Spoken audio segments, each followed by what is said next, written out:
You are afraid of the deep sea, not because of anything you have seen, but because of what your ancestors saw 400 million years ago. In 2019, neuroscientists discovered in the human brain a primitive fear circuit specifically designed to trigger a stress response to deep water. They traced the origin of this code and found that it comes from the Devonian period. Back then, there was a fish in the ocean called Dunkleosteus.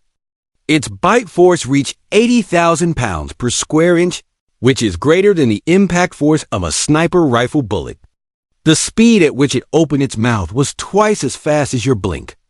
What's even more terrifying is that the moment it opened its mouth, a vacuum suction was created. Before you could even see what it looked like, you were already inside its stomach. Scientists discovered in fossils that a Dunkleosteus bit another Dunkleosteus to death alive.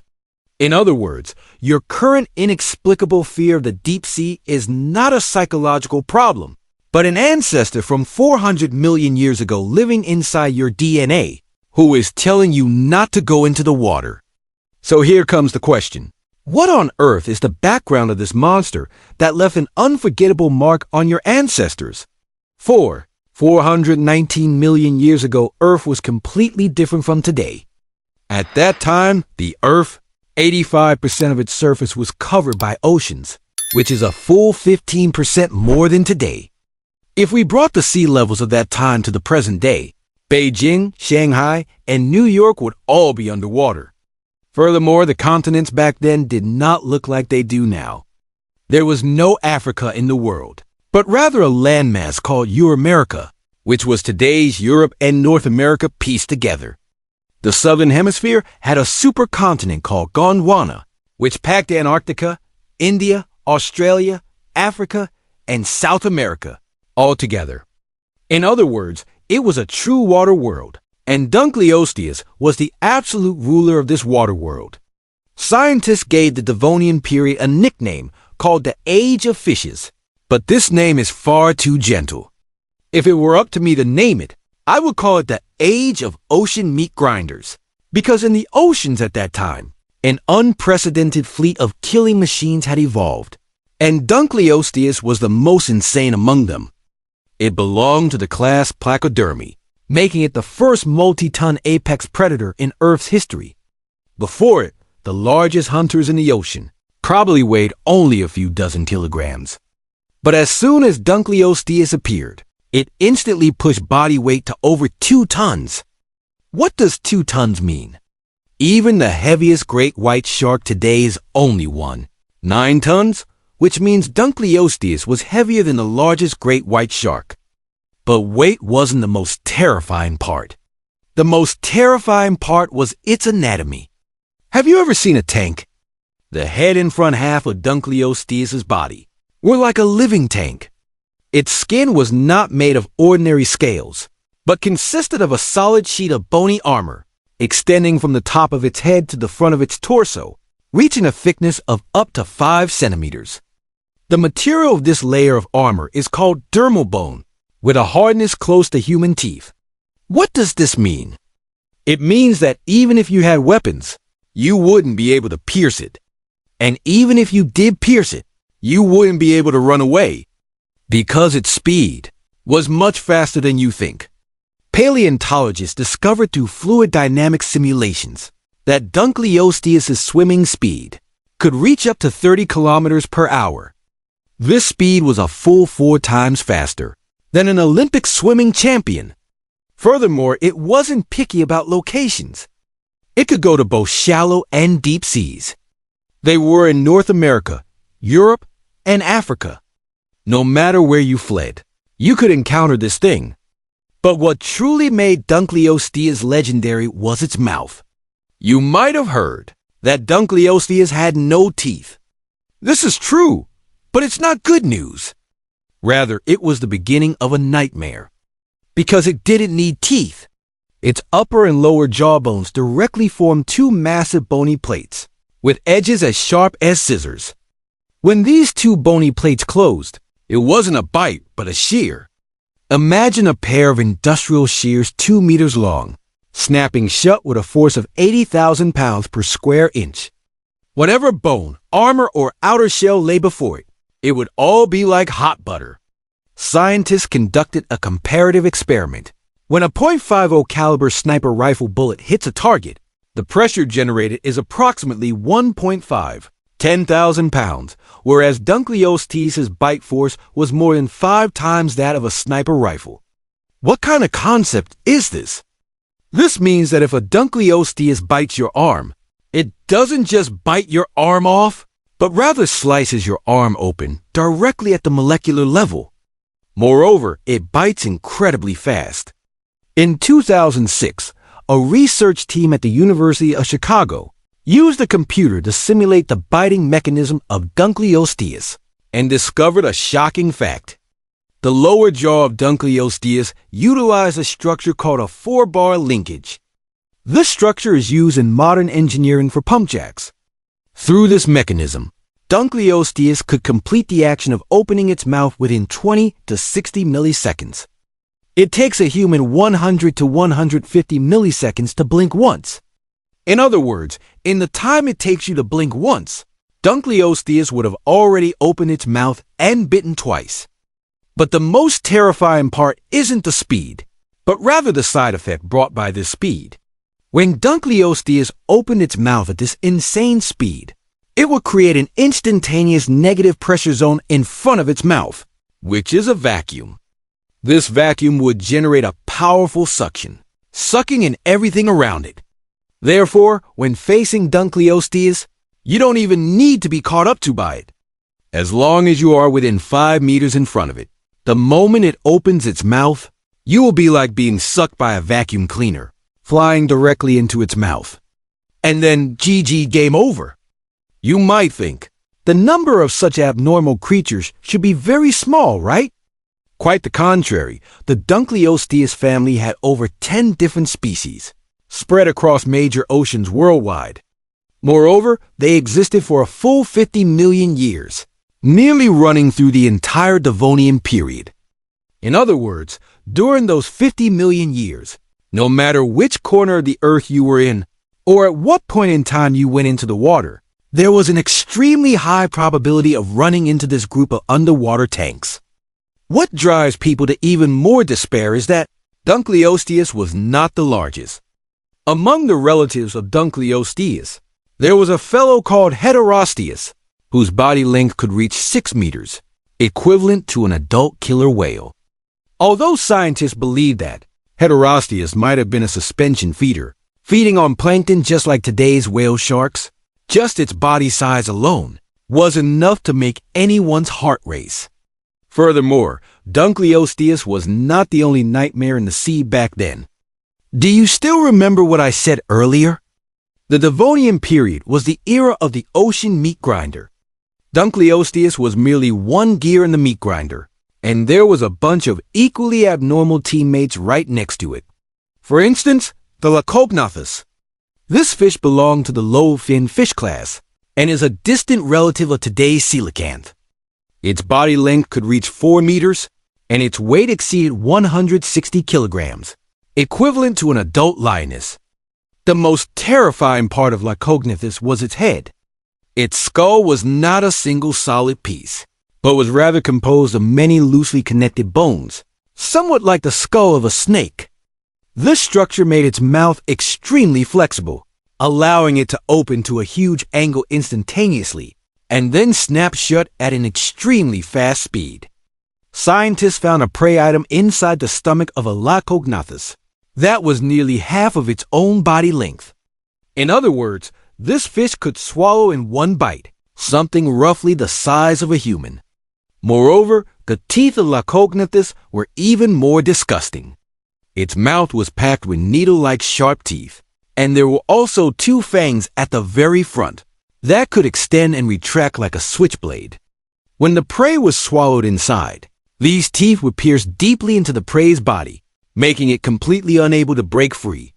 If Dunkleosteus was a giant pair of scissors, then Lacognathus was a black hole covered in barbs.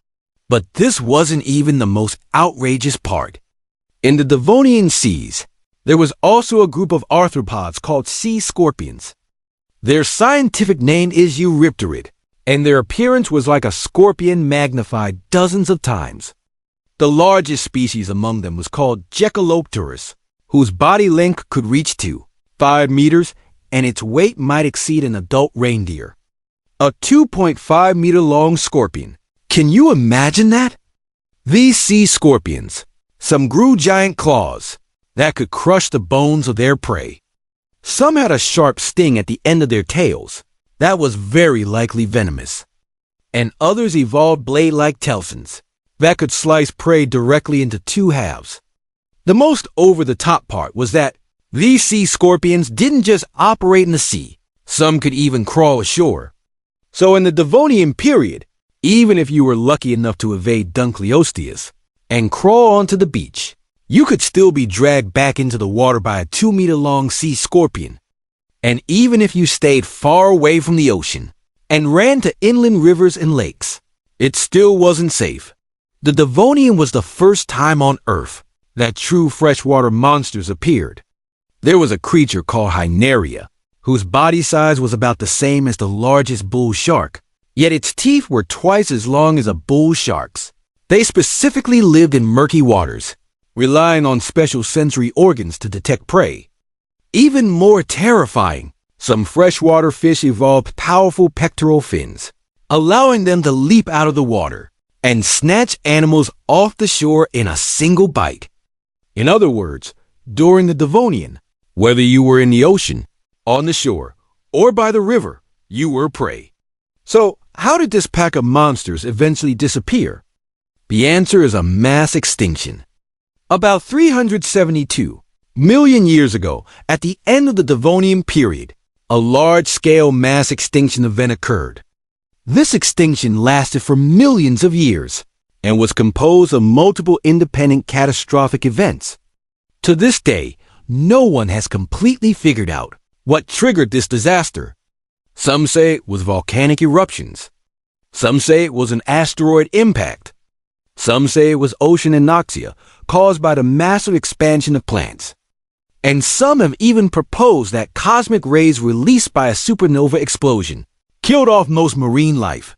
Whatever the cause, 50% of all species vanished in this extinction, including all Dunkleosteus, all Acognathus, and most sea scorpions. Those overlords that once ruled the oceans for up to 50 million years were completely wiped out in the blink of a geological eye. But they didn't truly disappear, because during those 50 million years, our ancestors, the earliest tetrapods, were struggling to survive in the shallow seas and rivers of the Devonian. Every single escape from the pursuit of Dunkleosteus and every narrow escape from the claws of sea scorpions etched a deep mark into their nervous systems. These marks were passed down generation after generation, ultimately becoming that primal fear circuit inside your brain. So when you stand by the sea and inexplicably feel a sudden chill, don't find it strange. That is not you being afraid. That is the ancestor in your DNA reminding you that 400 million years ago, there was something in this water. Something very big, very fast, and very hungry. And your ancestors were among the few lucky survivors. Now you understand, right? Why thalassophobia is one of the most common fears among humans. Because this isn't fear. This is memory, a survival memory written into your genes spanning 400 million years. You think dinosaurs were wiped out. Wrong. They are the only species on Earth that left the Grim Reaper empty-handed. 200 million years ago, a disaster 10 times more terrifying than an asteroid struck. Volcanoes erupted continuously for 4 million years. Lava covered the entire continent of Europe. 80% of all living organisms went up in smoke. Yet, not a single dinosaur died. What's even more bizarre is that the rulers dominating the Earth at the time, who looked exactly like dinosaurs, all died out completely. Meanwhile, the real dinosaurs walked out of hell as if they were using a cheat code. Scientists investigated for 30 years and found an answer that is terrifyingly profound. They were covered in the most inconspicuous thing, feathers. Yes, the same stuff found on chickens. Extreme cold couldn't kill them. Intense heat couldn't melt them. So, next time someone mocks dinosaurs for getting smashed by a rock, you tell them that monsters capable of escaping hell unscathed simply chose to leave. That's all. But this is just the beginning of the story. Many people think dinosaurs rose to dominance overnight. Wrong. They crawled out from mountains of corpses and seas of blood. To truly understand how terrifying dinosaurs were, you first have to know exactly what they face. You have to go back 200 million years and see that living hell with your own eyes. The disaster from 200 million years ago has an official name, the Central Atlantic Magmatic Province. It sounds very academic, but translated into plain English, it means the Earth's heart exploded. At that time, there was only one supercontinent on Earth, called Pangaea. The Asia, Africa, Europe, and America you stand on today were all squeezed together back then. But a time bomb was hidden in the heart of this continent. One day, the continent began to tear apart. The rift grew larger and larger. Magma welled up from deep within the Earth's core. This was no ordinary volcanic eruption. It was a gash torn right through the Earth's crust. How massive was it? Scientists have calculated that the erupted magma covered 11 million square kilometers. What does that mean? It's enough to bury the entire Europe with room to spare, and bury China with room to spare as well. This was the largest volcanic eruption event in Earth's history. Bar none. What's even more terrifying is that this eruption was not a one-time event. It lasted for nearly 4 million years. What does 4 million years mean? Humans have only existed for about 3 million years up to now. In other words, the duration of this disaster was longer than the entire human history. Every once in a while, the volcano would erupt again. The sky was blocked out by volcanic ash. Sunlight could not penetrate through. Temperatures plummeted, and tens of degrees below zero became the norm. Once the volcanic ash settled, the accumulated carbon dioxide pushed the temperatures right back up, making it hot enough to roast animals alive. Alternating repeatedly between extreme cold and extreme heat, living things simply couldn't adapt. The surface temperature was like a roller coaster, jumping up and down. Frozen into ice sculptures today, roasted into barbecue tomorrow. This kind of extreme temperature difference was enough to destroy any ecosystem. The oceans acidified, and 96% of the coral died. Plants withered, and forests turned to ash. The food chain collapsed, and famine spread. At that time, 80% of the species on Earth vanished just like that. This was the third most tragic mass extinction event in Earth's history. It was even more brutal than the asteroid that killed the dinosaurs. But what happened next is the part that truly drove scientists crazy. In this catastrophe, the ones who died the most tragically were not some small fries, but the absolute rulers of the Earth at the time, the Pseudotsuchians. You might not have heard of this name, but you have definitely seen what they look like. 4 legs, sharp teeth, standing 2 to 3 meters tall, and running extremely fast. They looked exactly like the Tyrannosaurus rex. Some were even larger than the T-Rex. The most famous among them was called Phaseolus. It was 7 meters long and weighed up to 1 ton. It was the largest non-dinosaur land predator of all time. If you encountered it in the wild, the mortality rate would be 100%. In fact, if you traveled back 200 million years ago, you would very likely mistake them for dinosaurs, because they looked so incredibly similar. Bipedal walking, massive skulls, sharp teeth, and even their walking postures were about the same. But they were not dinosaurs. They were only distant relatives of dinosaurs. This similarity was the result of convergent evolution. Just like sharks and dolphins look very similar, but one is a fish, and the other is a mammal. The Pseudotsuchians were the true apex predators of that time.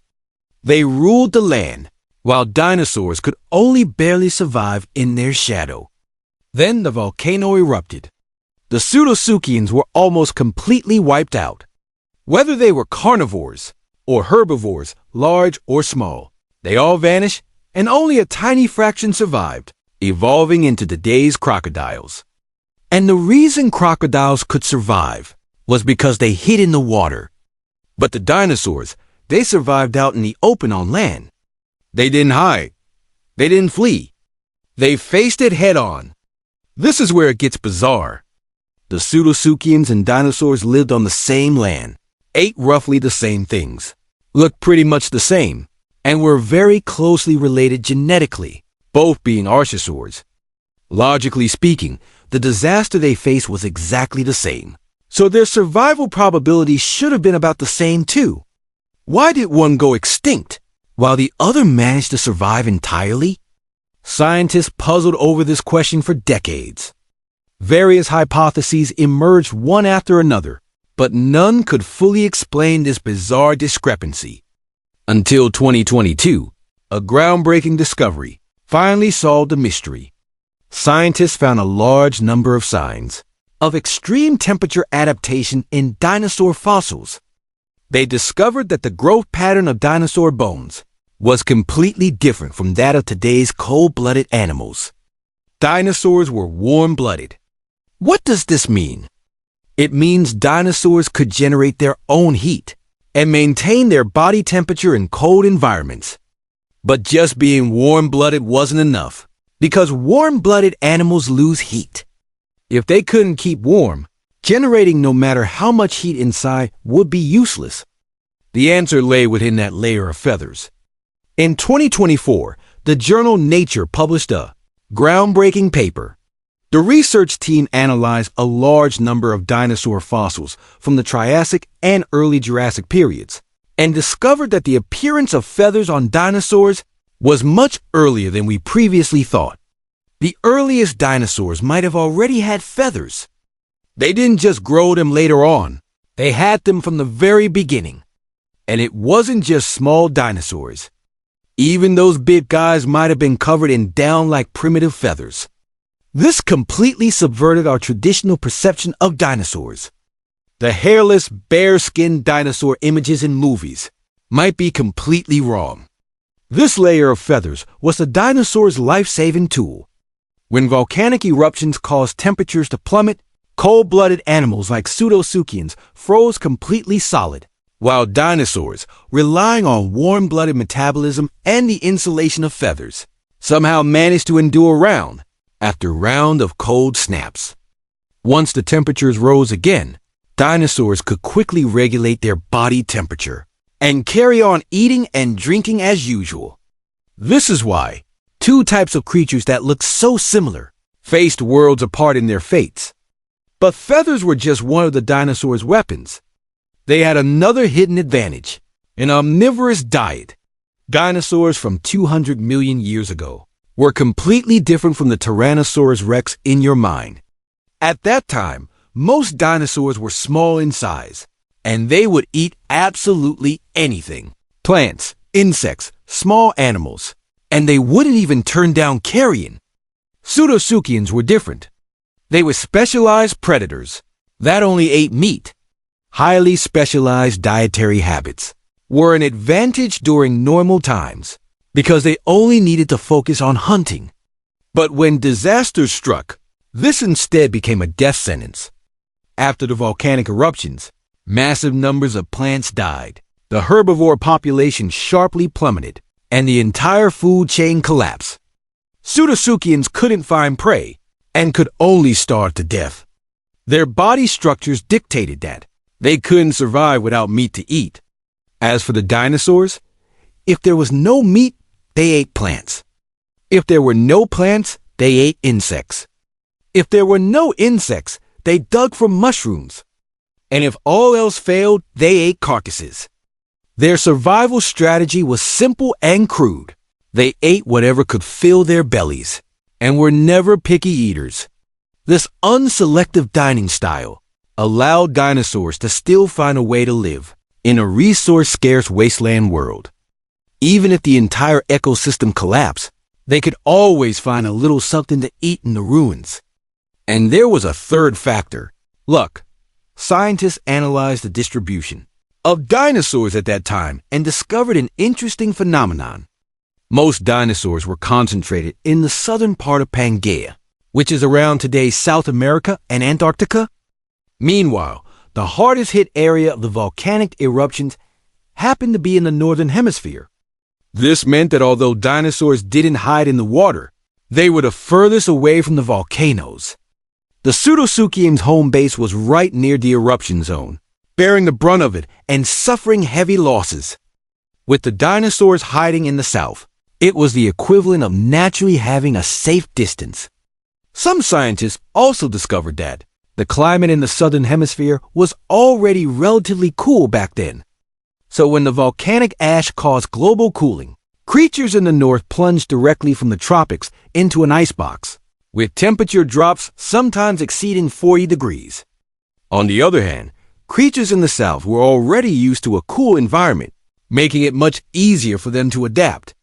Feathers, an omnivorous diet, and geographical location. With a triple buff stacked, dinosaurs not only survived, but also took this opportunity to turn the tables and become the masters. After the volcanic eruptions ended, the Earth was left in a total mess.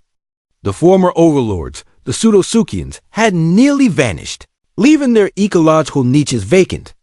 Dinosaurs immediately began to expand. From the late Triassic to the early Jurassic period, the variety and population of dinosaurs saw an explosive growth. They leaped from being a marginal species to becoming the Earth's new masters. Those familiar names you know: Tyrannosaurus, Triceratops, Brachiosaurus, Velociraptor, all appeared after this mass extinction.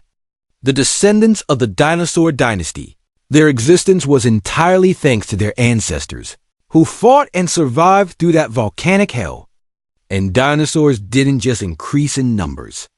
Over the next 1.5 billion years, they evolved into countless breathtaking forms. The largest dinosaurs grew to over 30 meters long and weighed up to 70 tons, making them the largest land animals in history. The smallest dinosaurs were only the size of a pigeon. There were meat-eating tyrants, plant-eating giants, armored warriors, and tanks with legs. Without that volcanic eruption, dinosaurs might have always remained minor characters on Earth, and these spectacular species might never have appeared at all. Isn't it ironic? An extinction event means doomsday for most creatures, but for dinosaurs, it was a once-in-a-lifetime opportunity. The Grim Reaper came to harvest life, yet the dinosaurs claimed the crown from the pile of the dead. But the eventual fate of the dinosaurs, you surely know it.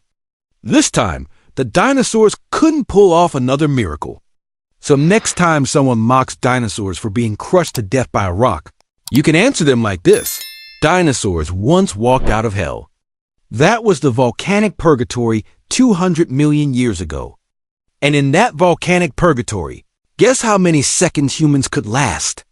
So, dinosaurs weren't just wiped out. They were the only ones on Earth who ever made death walk away empty-handed.